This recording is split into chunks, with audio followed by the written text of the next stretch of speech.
la batterie Igo 600 de la marque Faustéon. Je ne t'ai pas encore montré le fonctionnement avec le panneau solaire. Et alors, je te rends mon expérience depuis que je l'ai.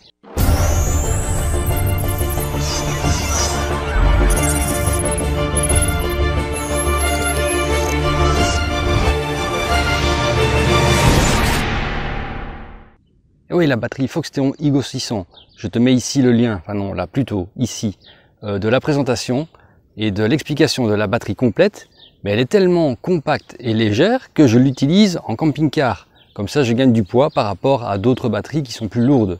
Elle me donne 600 watts, elle ne pèse que plus ou moins 4 kg et elle est toute petite, 20 sur 20 sur 10 à peu près. Ici, je vais te montrer avec les panneaux solaires comment la recharger, quelle capacité elle peut prendre et à quelle vitesse elle se recharge. Juste pour te montrer que c'est bien en motorhome que j'utilise bien la batterie avec les panneaux solaires. Ici, je vais te montrer le test avec les panneaux. Et regarde, la batterie, elle est ici.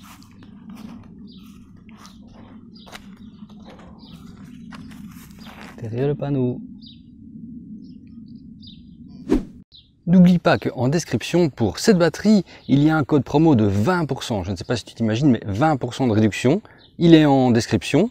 Prends-le si tu veux acheter cette batterie-là. Cette batterie est bien destinée à des gens qui veulent quelque chose de petit et de transportable et qui ne veulent pas se prendre la tête avec des applications parce qu'elle est toute simple. Justement, c'est sa simplicité, son poids et sa taille sont ses qualités. Nous allons commencer avec celui-ci qui fait 110 watts. Ensuite, nous passerons avec celui-là qui fait 160 watts. Et ensuite, on essayera les deux ensemble. Et celui-ci, il ne compte pas. Il ne fait qu'absorber la chaleur et ne produit absolument rien. Le câble nécessaire pour brancher sur la batterie Faustéon est le suivant. Donc il faut acheter ce câble-ci, donc avec les deux prises MC4 bien sûr pour brancher un panneau solaire.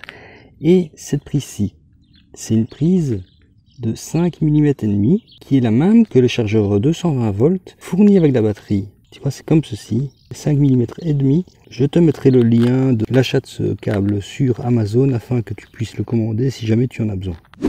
Donc commençons avec celui de gauche. Tu vois, c'est celui de gauche qui est branché. C'est cette prise-ci que tu dois brancher ici pour le solaire. La même chose que pour la recharge à 220.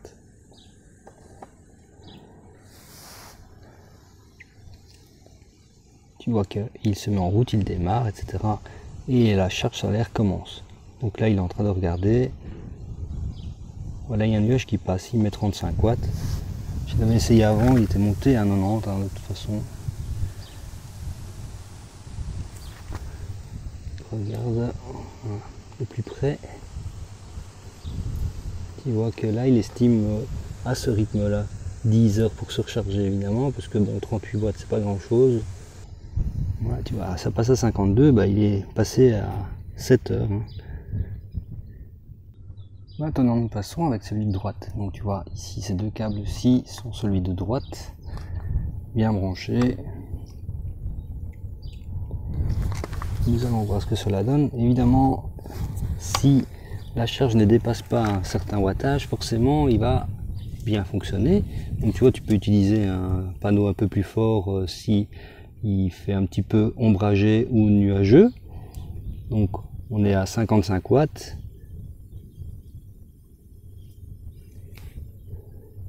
Il est monté à 88, il fonctionne toujours. Là, évidemment, en 88 watts, il ne faut plus que 5 heures pour la charger. Et maintenant, nous allons passer avec les deux panneaux branchés en série pour essayer de monter et pour voir si la batterie tient le coup. Pour brancher deux panneaux en parallèle, je te rappelle qu'il faut brancher une prise d'un panneau à la prise à insérer dans la batterie. Il faut une du panneau de droite et l'autre du panneau de gauche soit branchés ensemble et la quatrième va se brancher sur la prise. Donc maintenant les deux panneaux sont en série et nous allons les brancher sur la batterie pour voir ce que cela donne.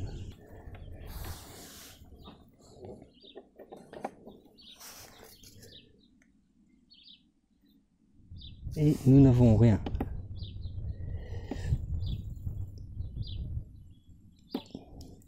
En fait, la batterie ne veut pas se recharger avec les deux panneaux parce qu'elle met qu'elle est bien en hors tension, donc trop de tension.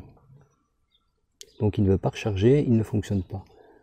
Il faut donc débrancher et on constate donc que le wattage des deux panneaux mis ensemble ne fonctionne pas sur la batterie. Nous allons maintenant regarder si on sait recharger quelque chose en même temps que la batterie est branchée sur un panneau solaire pour sa recharge personnelle.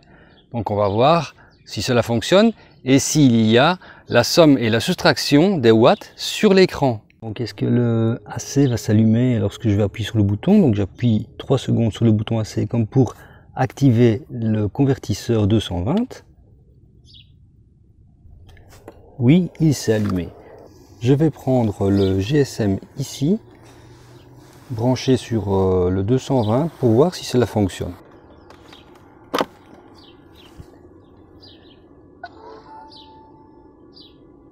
Alors bonne nouvelle, oui, cela fonctionne, on voit que le GSM recharge en charge rapide et qu'il est bien branché sur la batterie avec l'AC qui est allumé et on entend le petit ventilateur qui s'est mis en route. Donc cela prouve bien que cela fonctionne. Maintenant je vais recouper l'AC. Voilà, il s'est coupé, le GSM s'est débranché et rien ne s'est coupé dans la batterie même. Donc nous avons pu voir que nous pouvons recharger des appareils en même temps, en simultané, que la batterie se recharge avec le panneau solaire. Donc il a la fonction recharge et décharge en même temps et cela veut dire que on peut brancher quelque chose et en même temps brancher la batterie sur un panneau solaire, comme ça on n'utilise pas les cycles du moment qu'on reste en dessous du wattage donné par le panneau solaire. Si par exemple le panneau solaire donne 80 watts et que tu branches dessus quelque chose de 40 watts, le cycle de la batterie n'est pas entamé parce qu'il continue à charger la batterie avec les 40 watts restants. Et sur ce, on se voit à la prochaine vidéo. Allez, ciao!